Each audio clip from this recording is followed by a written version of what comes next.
Hey, this is Jeff Rose. Welcome back to GoodFinancialSense.com. Today I just want to address a quick question that I'm getting from my readers and my clients.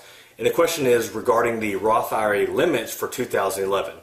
If you saw my previous video talking about the 401k contributions for limits for 2011, this is very similar. Got a lot of clients, people wanting to know if the limits have increased for this year. If they have, how much have they increased by, etc. So without further ado, let's actually head over to the blog and let's take a look at what the Roth IRA limits are for 2011.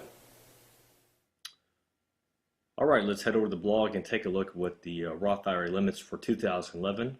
The post you're actually going to be looking for is entitled "The 7 Things You Must Know About Roth IRA Rules for 2011," which you'll see here.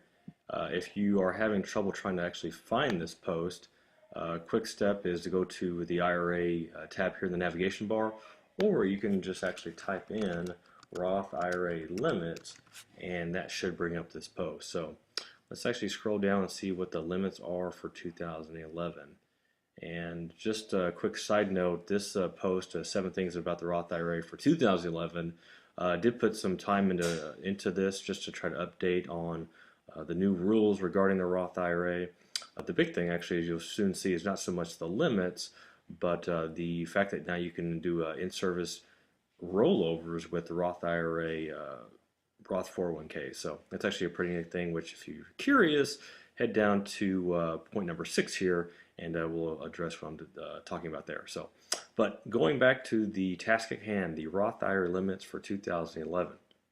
As you can see, over the last 3 years, the Roth IRA limits have actually remained exactly the same. 2009, it was $5,000. You had the $1,000 catch-up for those that were 50 and over, and that repeated for 2010, and then once again 2011. So anyone that is 50 and under, or it says 49 under, you need to actually change that. 50 and under is $5,000, and if you're over the age of 50, that is $6,000, a grand total. It's a $1,000 catch-up. So if you haven't started saving for the Roth IRA, it is a very good thing, from my humble opinion.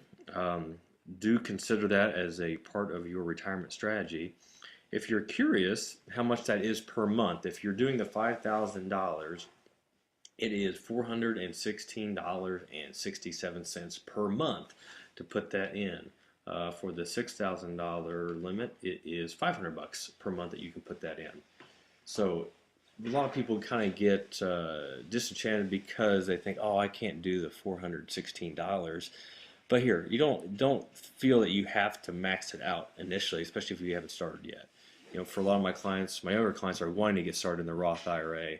My suggestion is, start off small. And if it's 25, 50 bucks a month, 100, whatever that number might be, start there, and then after every 90 days, reevaluate where you're at and see, hey, can you afford increasing it? By going from $100 a month to $150 a month. And also do remember that you do have until April 15th of the following year to get that contribution in. So a little bit different than the 401k, where you have to do it by year end. The Roth IRA, you've got that kind of extension period till April 15th, whenever you file your taxes, to max out that IRA contribution for that year. So that is to answer the question, what the Roth IRA limits for 2011. If you want any more information, be sure to check out the IRA tab, more on the Roth IRA, or anything for that matter. You also want to contact me directly. Just click here on the contact page and fill out the appropriate form, and I will be sure to get back to you as soon as I can. Also, please be advised that I can only answer questions if you reside in the following states. That is one of those regulations I have to abide by. So keep that in mind, but look forward to answering any more of your questions or any more insight.